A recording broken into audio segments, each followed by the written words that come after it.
perihal, masalah, apa namanya, masalah ya pertengkaran inilah maksudnya, penyebabnya apa dan, nominal-nominal yang mereka sebut itu ya kita juga menjelaskan di sini makanya saya bawa manajer, saya. Kan ada statement kalau saya digaji gitu loh per bulan sebagai artis baru sekian gitu. Ya saya baru tahu kalau entertain itu digaji per bulannya. Makanya saya bawa manajer saya untuk pembuktian itu aja. Hari ini istri sendiri datang. Eh, Tidak hadir dan yang seolah lawyernya juga tidak adil sih. Siapa namanya? Kemas ya, Oh iya, Kemas ya. berkemas. Iya, kemas. Nggak Itu pernah tidak hadir adil. dari awal dia. Iya, begitu. Maksudnya, ya kemarin juga saya pernah ngomong juga sih di media kalau jangan pernah bawa-bawa orang tua saya gitu loh. Dia ngomong dia tidak pernah membawa orang tua saya. Kan justru ada dia live dan ada pertanyaan dari netizen bertanya orang tuanya tidak memberitahu apaan orang tua apaan kayak gitu. Wah, kan itu sudah menyinggol orang tua saya gitu loh. Maksudnya dia sudah merendahkan orang tua saya gitu loh. Kalau misalkan dia ngomongnya enggak saya tidak bawa-bawa dan orang tua itu pasti akan ke bawah-bawah. Iya, pasti akan ke bawah-bawah. Tapi jangan ditambahin gitu loh. Dan ini pribadi jatuhnya gitu loh. Kalau dia menghina keluarga saya, menghina orang tua saya, ya itu saya juga harus tegaskan dong gitu. Saya bingungnya dia selalu berbicara depan media seolah dia tahu, tapi dia tidak pernah hadir dalam sidang. Saya bingung gitu loh. Sebelah ya ngomong. Ya, makasih. Tadi kita udah selesai ya, udah selesai pembuktian dan saksi-saksi yang menurut saya dari awal sampai tadi akhir 3 saksi ini itu benar-benar sangat penting di dalamnya untuk membantah bahwa gugatan-gugatan yang dibuat oleh pihaknya Della itu benar-benar kita sudah bantah semua. Yang awalnya Renaga ini pertama diisukan adalah masalah ada perempuan lain, tapi tadi kita akan menyangkut bahwa Renaga ini masalah DNA. Itu yang tadi alot ya. Nah, saudara tadi juga kita katakan bahwa pernikahan Renaga dan Della ini cukup dipaksakan. Dipaksakan dikarenakan bahwa ada namanya pengancaman. Ternyata saya tadi baru tahu ya pas di persidangan tadi udah dibuka juga di majelis hakim bahwa itu benar-benar Renaga datang ke pihaknya Della itu sudah hamil 5 bulan. Sudah hamil 5 bulan dan pihak Renaga itu sempat ada pengancaman ya, ada kata-kata pengancaman Ya, bahwa istilahnya jadi kayak mereka nggak terima lah. Iya, kayak nggak terima nih. Renaga harus menikah, ya kan? Nah, akhirnya tadi kita terbukti sudah dijelaskan oleh saksi semua dan hakim juga di situ mencatat yang penting-penting.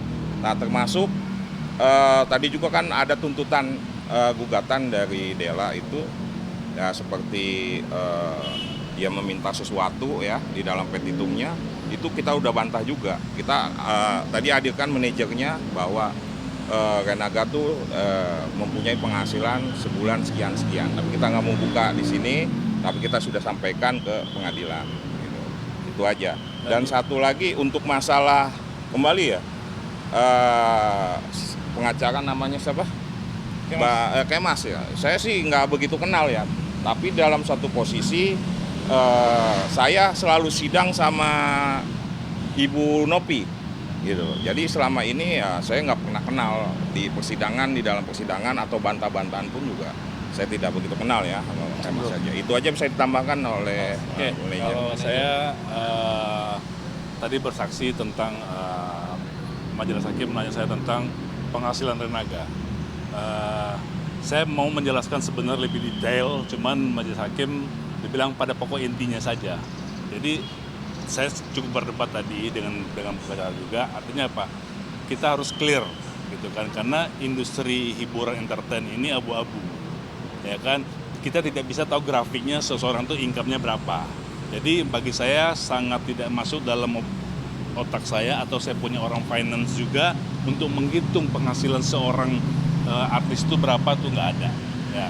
Apalagi ini baru mulai, tapi kalau kelasnya grade-nya sudah A, kita bisa lihat kok dari dia pajaknya aja kita bisa lihat. Tapi ini dia baru memulai. Jadi satu juga pemahaman saya berikan informasi buat teman-teman semua di luar sana, tidak seindah yang kita lihat seorang public figure itu dengan kalau dikombin dengan penghasilannya. Ini kan baru berjuang gitu. Jadi ya saya ditanya berapa income-nya, saya juga bingung gitu, berapa per bulan. Akhirnya saya bilang gross yang saya kasih sama dia sekian juta lah per bulan. Karena dari situlah itu bersih dia bawa pulang gitu kan. Setelah saya potong manajemen fee saya, produksi saya, dan tim-tim manajemen saya gitu ya, itulah. Nah itu yang perlu saya sampaikan. Cuman sayang saya tadi waktunya cuma singkat saya untuk bersaksi gitu kan. Karena bagi majelis hakim sudah cukup. Dan bahkan dari pihak sebelah, lawyernya pun juga tidak bertanya sama saya. Padahal kan mereka harusnya bertanya gitu kan. Ini kan mereka yang nuntut gitu kan. Tapi mereka tidak menanyakan apapun tentang yang saya jelaskan.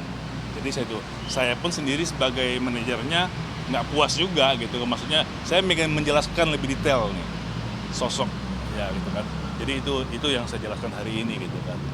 Nah, kalau Bang Rory hadir sebagai saksi untuk menjelaskan terkait dengan penghasilan daripada Aga, mungkin adik-adik sendiri tentang apa agaknya kamu sebagai saksi? Ya kalau misalnya adik-adik sendiri tuh karena kan adik saya Derda itu dia hadir saat pertama saya datang untuk bertanggung jawab gitu loh ke rumahnya. Makanya kenapa tadi di situ bisa dijelaskan kalau ada pengancaman untuk dia menusuk saya itu karena adik saya ada di sebelah saya gitu loh. Makanya tapi saya juga sebenarnya tidak merasa terancam karena saya datang ke sana itu untuk bertanggung jawab, bukan untuk lari dari tanggung jawab saya. Saya menjelaskan dan di situ saya juga pun ditanya kok sama bapaknya gitu kayak kamu kerjaannya apa? Saya nggak punya kerjaan om. Saya masih lantang-lantung gimana. Nah terus kamu mau menikahi anak saya gimana? Ya kalau udah menikah ya saya tanggung jawab kan saya datang ke sini untuk minta pertanggungjawaban saya. Ya pasti saya akan mencarikan kerjaannya gitu loh. Dan yang di situ posisi saya belum dunia entertain gitu loh. Saya masih sekolah malah gitu. Ya jadi makanya itu Dewa dan Derda itu menjelaskan perihal permasalahan di awal dan apa aja sih yang bikin jadi permasalahan ini jadi besar gitu.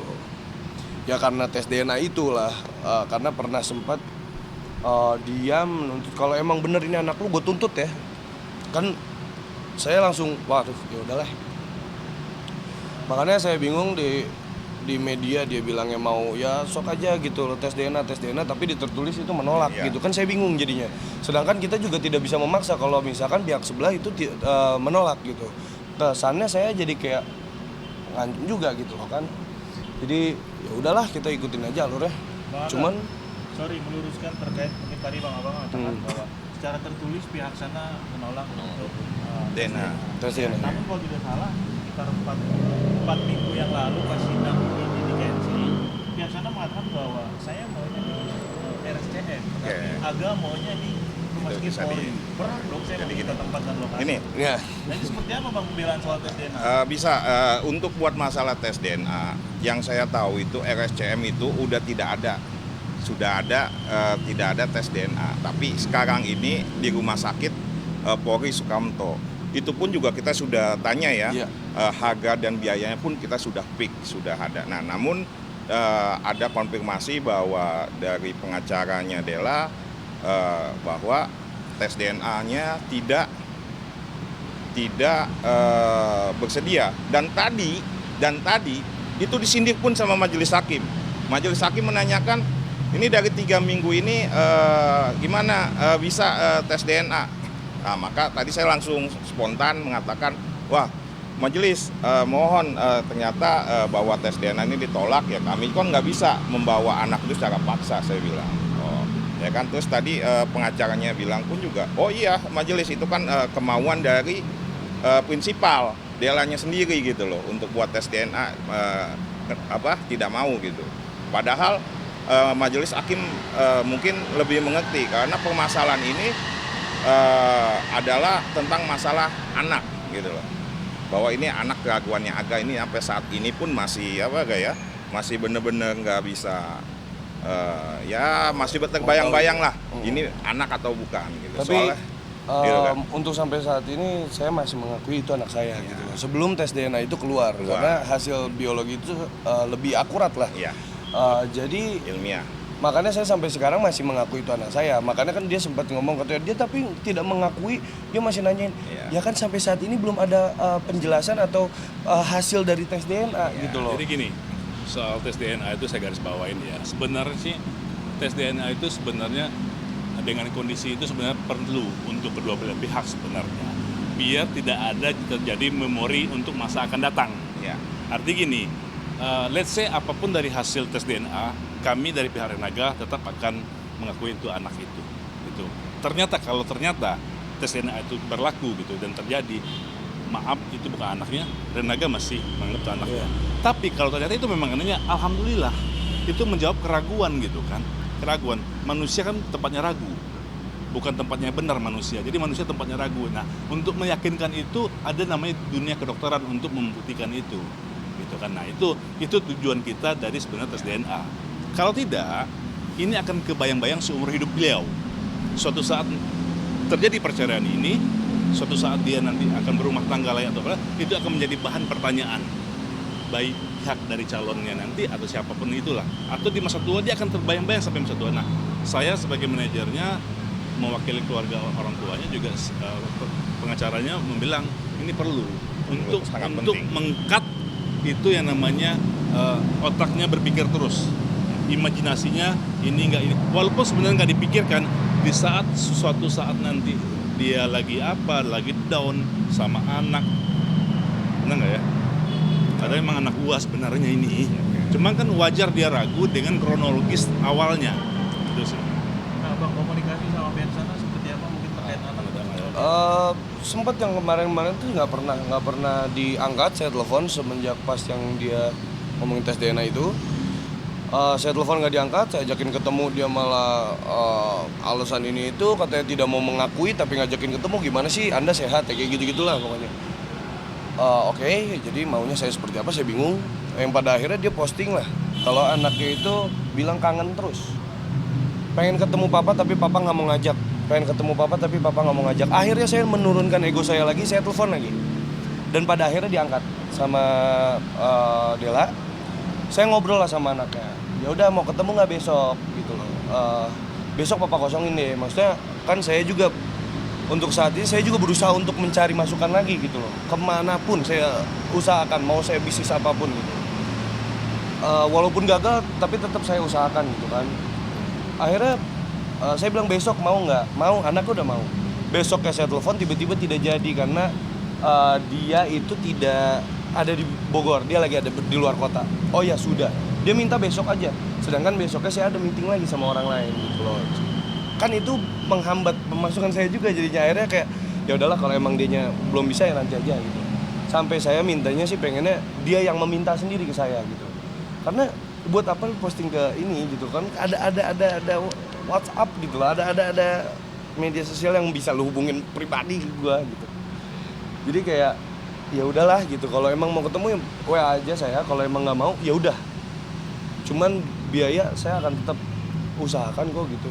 Walaupun menurut mereka biaya yang saya beri itu kecil gitu, tapi itu sudah the best I can do gitu loh. Berapa Karena sih Bang kalau boleh tahu Bang? ya kan dia bilang iya 2 juta, saya kasih per bulan 2 juta karena bersihnya saya megang 500 mas. Karena per bulan saya di bersihnya ke saya 2,5 juta lah gitu. Nah 2 jutanya ke dia, saya 500 pegang per bulan. Bayangin saya juga kan harus nyari bensin saya gitu loh untuk saya meeting. Makanya wajar dong kalau saya minta pinjem dulu cepet deh buat bensin gitu. Itu oke dong gitu kan, kayak saya megang 500 loh untuk saya makan di jalan. Apakah dia pikirkan itu? Saya ngobrol dengan klien yang lain, apakah dia mikir gak gampang loh untuk menerima kerjaan segampang itu? Aduh dia mikir aduh Tuhan. Ya, itu aja sih dari saya. Cukup lah. Ada yang ingin terakhir? Sampaikan Bang. buat pihak Ya dari saya sih cukup dari untuk lawyernya aja ya, yang katanya seakan-akan itu lawyernya. Saya minta jangan suka senggol-senggol orang tua saya, udah itu aja. Saya nggak masalah dia mau menghina saya. Saya bilang lagi, dan dia bilang katanya orang tua pasti akan ke bawah. Iya, udah pasti, nggak mungkin nggak. Tanpa dia ngomong pun orang tua saya akan ke bawah. Tapi jangan Anda tambahkan gitu loh. Dengan ngomong orang tua apa seperti itu. Dia bilang dia punya adat istiadat, saya juga punya. Dia punya keluarga besar, saya juga punya keluarga besar. Dia ngomong dari Palembang, saya dari Batak juga ada gitu loh. Dia mau ngomongin adat-adat istiadat kan aneh gitu loh, saya bingung. Makanya saya minta jangan senggol orang tua saya aja. Jangan bawa-bawa keluarga saya, karena keluarga saya juga sebenarnya tidak mau ikut campur. Karena itu masalah pribadi saya, dan emang saya diajarkan oleh keluarga besar saya untuk mengurus masalah saya sendiri. Keluarga yang lain, siapapun, mau ade, mau ibu, mau bapak, itu tidak boleh ikut campur urusan keluarga. Siapapun itu, gitu loh. Makanya saya minta tolong jangan bawa-bawa keluarga saya. Jangan cuman gede di depan media, masuk dong ke ruang sidang, ngobrol. Gitu. Tambahan Bang, sidang selanjutnya tanggal berapa? Sidang selanjutnya itu tanggal 13 Juni itu, tapi kita nih online ya, karena ada ikot kan, tanggal 13 Juni, dan kita sidang selanjutnya itu di tanggal 27 itu putusan, 27 Juni 2024 putusan hakim. Mereka akan musyawarah ya. Itu kita langsung datang di tanggal 27 Juni. Paling dari gua closing statementnya adalah begini. Semoga nanti pada putusannya mendapatkan dua hasil yang sama-sama mengenakan. Jadi dari pihak sana pun dia berasa nyaman, dari sini pun nyaman. Karena gini, hidup itu bukan hanya untuk hari ini. Kita itu punya ke depan panjang, gitu kan. Jadi dia perlu berkarir, anak ini perlu gede. Sebenarnya itu intinya, gitu kan. Jadi jangan gacor deh, gitu. Masalah anak gaulnya pun jangan gacor deh. Ini loh, kita harus punya visi ke depan aja, gitu kan. Ya, saya berharap sih itu bisa putusannya yang benar-benar enak lah kedua belah pihak. Jadi apa yang diniatkan tercapai gitu kan. Jadi artinya kalau memang harus berpisah ya berpisah, dan pada intinya di pengadilan itu kan orang kan ingin berpisah. Ya, nggak ada orang datang ke pengadilan untuk ingin bersatu, itu nggak ada.